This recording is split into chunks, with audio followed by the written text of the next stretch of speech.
Voy a leer los versículos de este pasaje en dos versiones. Dime amén si ya puedo leerlo. Dice, levantando los ojos, es Jesús este que levantó la vista. Dice, levantando los ojos, de la versión del 60 que mayormente estamos acostumbrados a usar. Vio a los ricos que echaban sus ofrendas en el arca de las ofrendas. Vio también a una viuda muy pobre que echaba allí 2 blancas y dijo, en verdad os digo que esta viuda pobre echó más que todos, porque todos aquellos echaron para las ofrendas de Dios de lo que le sobra, mas este de su pobreza echó todo el sustento que tenía. No vamos a tener tiempo de los niños. Los niños se quedan, o todos los niños se quedan. Yes, yes. Everybody here today. Lucas 21, del 1 al 4, versión internacional, dice, Jesús se detuvo a observar y vio a los ricos que echaban sus ofrendas, esta es la versión internacional, en las alcancías del templo. También vio una viuda pobre que echaba 2 moneditas de poco valor. Les aseguro, dijo, que esta viuda pobre ha echado más que todos los demás. Todos ellos dieron sus ofrendas, o dieron sus ofrendas de lo que les sobraba. Pero ella de su pobreza echó todo lo que tenía para su sustento. Vamos a orar, levanta tu corazón, dile al Señor, habla mi vida en este momento. Quiero entregarte un mensaje que esta semana Dios puso en mi corazón para compartir con ustedes, que lo he titulado Dios mira mi ofrenda. Quiero que lo digas conmigo en este momento. Dios mira mi ofrenda. Dilo fuerte, Dios mira mi ofrenda. Y ahora todos oramos y le decimos, Señor, ora conmigo, Señor, háblame a través de tu palabra. Siémbrala en mi corazón. Que produzca vida. Quiero vivir para ti. En el nombre de Jesús. Amén. Para entender esta historia hay que leer el capítulo anterior, el capítulo 20. Y se lo sugiero que lo hagan después en sus casas, en tranquilidad. Capítulo 20 comienza diciendo, y Jesús estaba en el templo. Se los cuento por arribita. Y Jesús está hablando en el templo. El templo al que se refiere es el conocido templo de Herodes. ¿Cuál templo? El de Herodes. ¿Por qué se le llamaba el templo de Herodes? Es el mismo templo de Salomón, que fue destruido en los días de Babilonia y reconstruido cuando el regreso de los judíos por Zorobabel. Pero resulta que la reconstrucción del templo que Zorobabel lideró no fue tan suntuosa, no era tan llamativa. Herodes se levanta en el poder del reino de Israel, ya entrando los romanos en Palestina, y Herodes era un rey que no era 100% judío, él era idumeo. Los idumeos eran una provincia palestina en Israel que tenían mezcla de cultura, asirios y otras, y no eran considerados puros por los israelitas, sino que eran semigentiles. De esa casta, de esa familia venía Herodes. Entonces Herodes quiso congraciarse con los judíos, ¿y qué hizo? Empezó una reconstrucción del templo que le devolvió la gloria y el esplendor al edificio del templo que antes no tenía. Entre otras cosas, él puso oro enchapado en todas las paredes y muros exteriores del templo. Dicen los que registran los relatos de la época que la gente que venía de otros pueblos para adorar en Jerusalén, el sol pegaba, porque estaba justo mirando hacia el sol, y el sol pegaba en los muros o en los bloques enchapados en oro, y la gente a la distancia era cegada por el resplandor que salía de aquel lugar. Así de impresionante era el templo de Herodes. Se hizo tan famoso que dejaron de llamarlo el templo de Salomón para llamarlo el templo de Herodes. Pero hay un detalle con el templo de Herodes. Es el único templo que incluyó un patio. No sé si ustedes están familiarizados con esta idea de que el templo de Israel tenía diferentes patios que estaban rodeados por muro, el muro principal, que son los muros que todavía quedan en Jerusalén, donde la gente ora. Y entonces ese muro principal que rodeaba todo el templo, dentro tenía paredes interiores que separaban un patio del otro, pero el techo estaba al descubierto.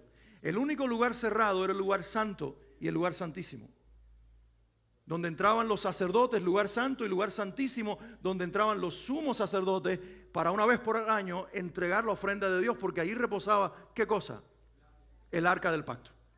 Ahora, Herodes es el único para congraciarse con los romanos. No pierdan de vista esto. Para congraciarse con los romanos, es el único que le añade un patio exterior al templo que es conocido como el patio de los gentiles. Es el lugar que antes no estaba permitido, donde toda persona de toda nación, sin ser judío ni prosélito judío. ¿Un prosélito quién era? Alguien que no es judío, pero se convirtió a la religión judía y tenía acceso al templo. Pero uno que no era, ahora podía entrar, porque Herodes hizo una extensión que se llamaba el patio de los gentiles. ¿Por qué les digo esto? Porque quiero hacer rápidamente una conexión profética.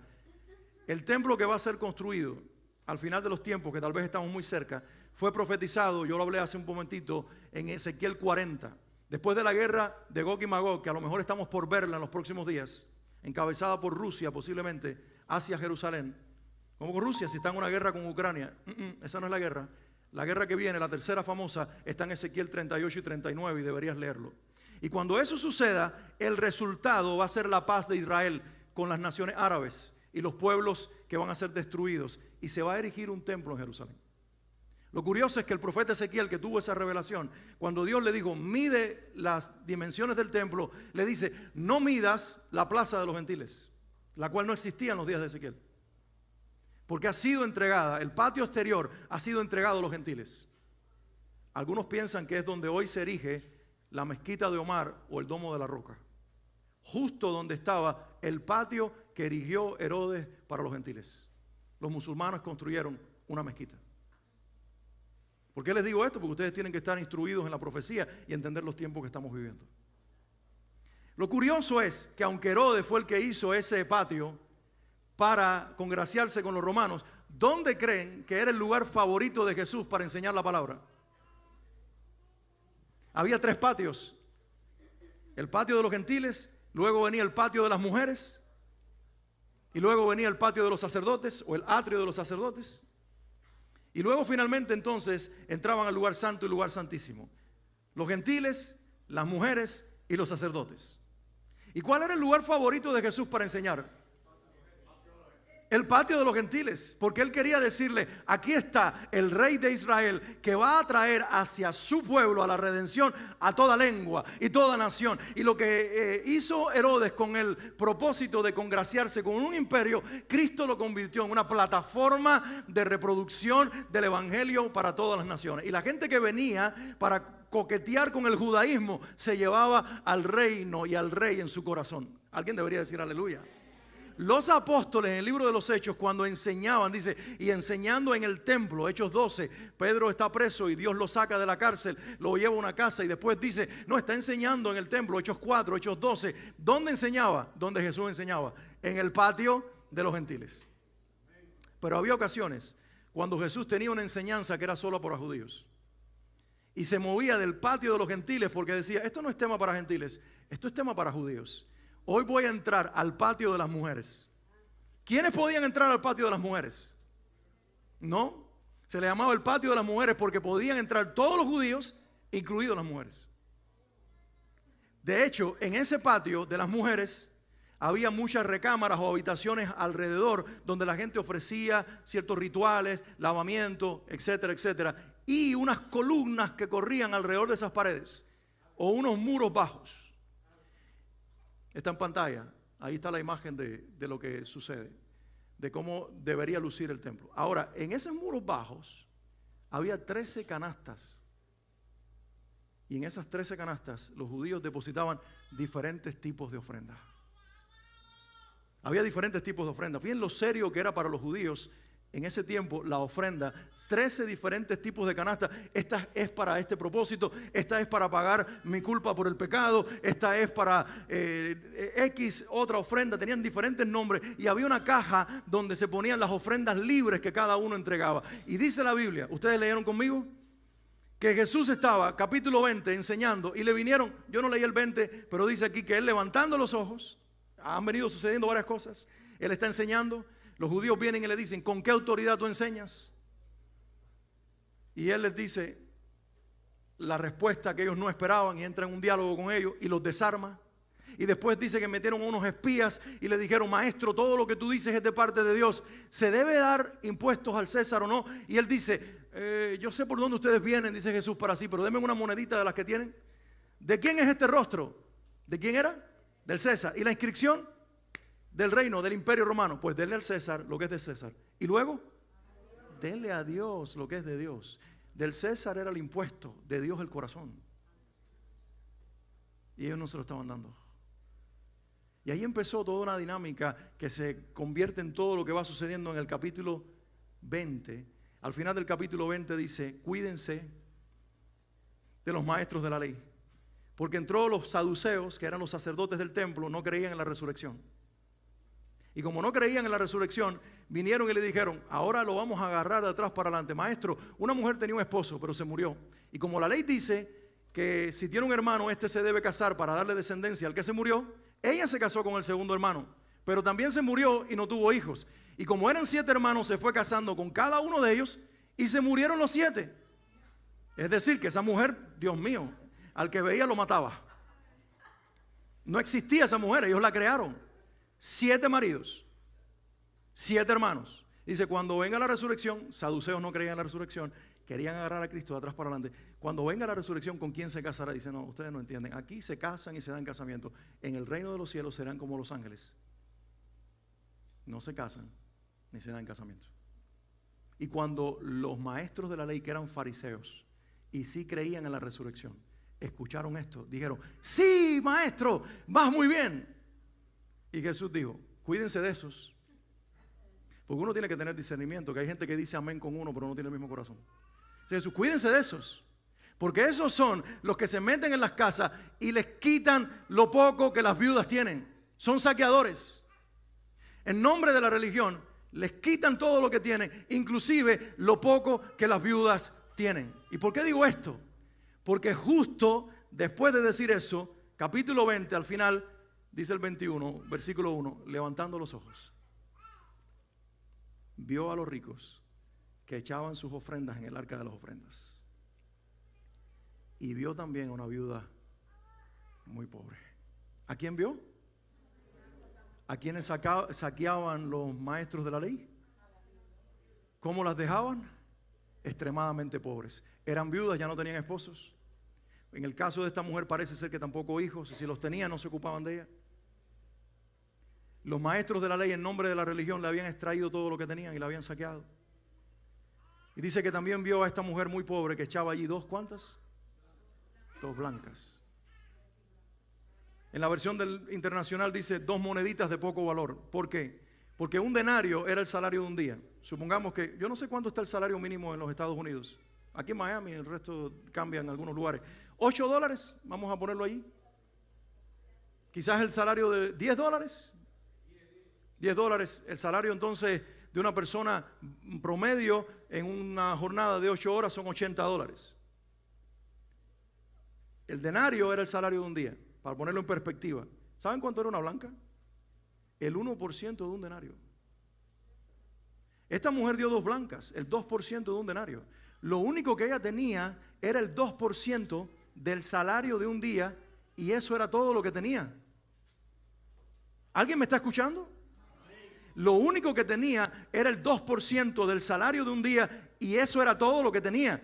No tenía nada, pero lo que tenía era todo lo que tenía. ¿Alguien me está entendiendo? En términos de valores financieros no tenía nada, pero para ella el poco dinero que tenía era el único sustento que tenía. ¿Pero qué hizo esa mujer? Dice: esta viuda pobre echó más que todos, porque todos echaron las ofrendas de Dios de lo que le sobra, mas esta de su pobreza echó todo el sustento que tenía. Di conmigo: Dios mira mi ofrenda. Dilo fuerte: Dios mira mi ofrenda. Dios está levantando la mirada y mirando las ofrendas de las personas que están poniendo allí en ese lugar, cada uno su dinero. Y Dios está mirando la ofrenda de cada uno y sabe cuánto cada uno dio. Jesús, tantas cosas en las cuales podías fijarte. ¿Por qué levantar la mirada y comenzar a ver a la gente ofrendando? Y hermanos, porque el dinero revela nuestro corazón. Yo traté de encontrar un momento en el cual yo he dado todo lo que tengo. Encontré momentos en los que di la ofrenda para Dios sabiendo que me iba a quedar poco, pero jamás que me iba a quedar nada. ¿Sí alguno se identifica conmigo?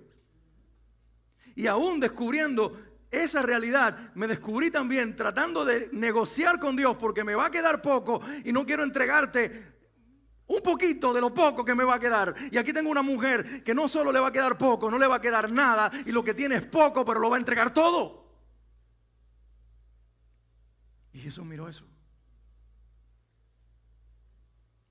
Y cuando Él mira a esta mujer, es a ella la que pone de ejemplo. ¿Por qué la pone de ejemplo? ¿Por lo que dio? Mis hermanos, porque ella amaba más a Dios de lo que se amaba a sí misma. Tú solamente entregas todo lo que tienes, aunque sea nada, pero es todo lo que tienes, cuando tú amas demasiado a Dios como para amarlo por encima de ti mismo. ¿Qué garantía tenía esta mujer que cuando saliera de ese lugar iba a recuperar el dinero? ¿O le iban a dar otra cantidad? ¿O iba a poder obtener un pago por X cosas? No, ella lo dio todo. El amor te hace entregar todo lo que tú tienes. El amor te hace darle a Dios todo lo que tú tienes. Yo no sé, pero en este día el reto que el Espíritu Santo, y en esta semana cuando estaba leyendo este pasaje, el reto del Señor a mi vida es: si no llegas a la medida de amor de esta mujer, siempre te quedarás corto en el reino de Dios.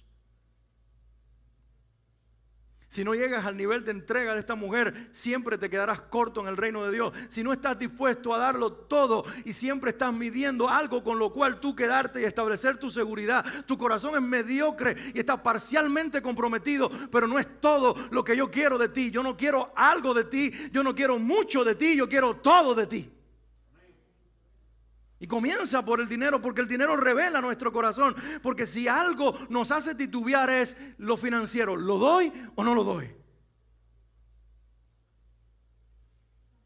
Normalmente en las iglesias estos mensajes se predican para recoger ofrenda, pero hoy ni ofrenda estamos recogiendo. Porque el propósito de Jesús no es ofrenda. El propósito de Jesús es corazón. El propósito de Jesús es mostrar a una mujer que ama tanto a Dios, que le dice: Señor, no solamente quiero estar en el templo donde tú habitas, quiero darte lo que tengo, y lo que tengo y todo lo que tengo es esto. Yo sé que monetariamente no vale nada, pero es todo lo que tengo y para mí lo vale todo, y te lo quiero dar, mi Señor. Y segundo, porque ella, Jesús la pone como ejemplo, porque ella le creyó a Dios completamente. No solamente lo amó más que a sí misma, lo creyó con todo el corazón. ¿Y de dónde yo saco eso? Dice la Biblia: echó todo lo que tenía para su sustento. Diga conmigo, lo echó todo. Y cuando tú lo echas todo, tú dices: hay dos opciones, o me muero ahora mismo, o le creo a Dios que Él va a proveer para el minuto siguiente y que Él tiene cuidado de mí. Y eso se llama fe. Ese es Abraham. Cuando no tiene más hijos, solo Isaac, porque Ismael no fue parte del plan de Dios. En algún momento lo iba a tener que dejar ir. Isaac es el de la promesa, no tiene más promesa. La promesa será dada en el hijo que le daré a Sara. Y ahora Dios se lo pide y él no tiene otro Isaac, y Sara no va a concebir otro hijo. Este es el hijo de la promesa. ¿Cuántos tiene? Di conmigo, uno. Y Dios le dice: dámelo. ¿Y qué hace Abraham? Sí, Señor. Y por eso fue llamado amigo de Dios, porque no dio algo, lo dio todo. Y esta mujer no está entregando un hijo, pero está entregando todo lo que tiene, que son dos blancas, dos moneditas de poco valor, pero que es todo para ella. Ella tiene la fe del Salmo 37, 25. He sido joven, ahora soy viejo, pero nunca he visto justos en la miseria, ni que sus hijos mendiguen pan. Sabes, el Señor, yo estaba orando. Yo les dije a ustedes hace un tiempo atrás, de una mañana de oración que estábamos aquí, cuando Dios me reveló uno de sus nombres que son muy poco mencionados en el ambiente cristiano, y que significa: yo soy el Dios Altísimo, el Elión. Pero ese día, cuando estaba delante de la presencia de Dios, el Señor estaba ministrando mi corazón con respecto a un problema que tiene la iglesia contemporánea, y los incluye a ustedes. Y es la ansiedad. La ansiedad financiera. El afán. El temor. ¿De qué voy a vivir mañana? ¿Tendré lo que necesito? ¿Qué pasa si cambia mi capacidad financiera o mi condición actual? Si pierdo el trabajo, si se me van los ahorros, si todo cambia. Dios está mirando tu ansiedad. Y no está enojado contigo, ni conmigo. Es como un padre que está con sus hijos en el corazón diciendo: anhelo que sean liberados de esa ansiedad, porque están perdiendo el gozo. Y esto es lo que el Espíritu Santo me decía: los días que vienen por delante, la iglesia ansiosa no los va a poder soportar. La iglesia que vive en ansiedad y que no vive en fe no sabrá cómo vivir en los tiempos que viven por delante. La iglesia que vive en fe y que sabe que puede deshacerse de todo y quedarse sin nada, pero lo tiene todo porque tiene a Jireh, tiene al proveedor, va a vivir en paz. Y yo no sé si tú llegaste a ese nivel, tal vez no, y creo que no, perdonen mi incredulidad. Yo no he llegado a ese nivel, pero sí he hecho un compromiso con el Espíritu Santo que voy a caminar día tras día en la seguridad de que no sé lo próximo, pero sé a quién tengo. Y no sé si tengo o no tengo, pero lo que sí sé que tengo es la presencia de Dios y mi Padre que tiene cuidado de mí.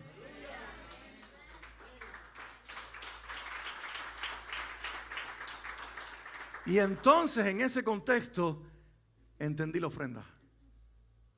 La ofrenda fue diseñada por Dios para liberarte del espíritu de ansiedad que está en el mundo con respecto a lo financiero. Cuando tú entregas y lo entregas bien y lo entregas todo, te estás rindiendo en los brazos de Dios y le estás diciendo: mi fuente de provisión no es mi negocio, no es mi profesión, no es nadie, eres tú, Señor.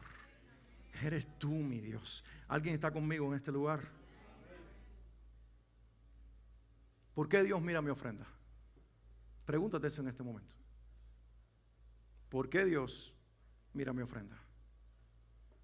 Porque la ofrenda, lo he dicho y lo voy a decir, revela nuestro corazón. ¿Qué está viendo Dios en nuestros corazones cuando ve nuestra ofrenda? ¿Ve generosidad o ve mezquindad? ¿Ve fe o ve incredulidad? ¿Ve paz o ve ansiedad? ¿Qué está viendo Dios? Para el Señor no da más el que más cantidad que entrega. Para el Señor da más el que da todo el corazón. La viuda fue reconocida no porque dio algo poco valioso. Ella fue reconocida porque cuando lo dio, dio todo lo que tenía, y eso revelaba su inmenso amor por Dios y su fe extrema en Yahweh Jireh, el Dios que provee. Aleluya. Pudiera ser que alguien en este lugar hoy decida ofrendarle algo grande a Dios y aún ser reconocido por Jesús. Porque cuando lo hizo para revelarle el amor que le tiene a Dios y la fe inquebrantable que tiene en el Señor. Así que no nos confundamos. Porque esta enseñanza no es para exaltar la pobreza y ridiculizar la riqueza. O exaltar al pobre y ridiculizar al rico. Porque el reino de los cielos y la iglesia del Señor siempre ha sido de ricos y de pobres. Y Dios no está peleado con ningunos. La verdadera enseñanza es revelarnos cómo actúa y cómo es un verdadero adorador. Esta mujer no es un ejemplo de una mujer que ofrenda, es un modelo de una adoradora. Esta mujer revela a una adoradora, porque uno adora con lo que canta, uno adora cuando ora, uno adora cuando testifica de Cristo, uno adora cuando ofrenda. Todo el adorador lo convierte en adoración. Por eso Abraham convirtió un hijo en una ofrenda de adoración. Todo es adoración para aquel que ama a Cristo lo suficiente como para que Él tenga el primer lugar. Todo es adoración. En Hechos 4:36 volvemos a ver la ofrenda de un hombre que no pasó desapercibida, y no era un hombre pobre, era un hombre rico.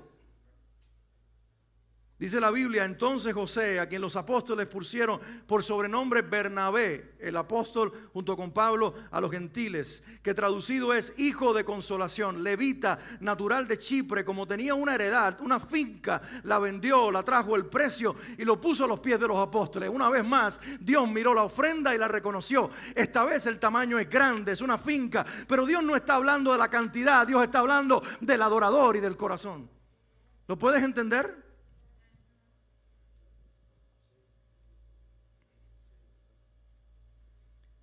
La intención de Dios no es exaltar al ser humano, ni a la viuda, ni a Bernabé.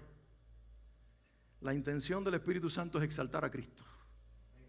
Porque ella dio, porque tenía una revelación correcta del Hijo de Dios. Él dio, porque se le había revelado correctamente el Hijo de Dios. Nuestra adoración en ofrenda y en todo lo que damos, nuestro corazón entregado a Dios, es del tamaño de la revelación del Hijo de Dios en nuestro espíritu. Si das poco, poco conoces al Señor.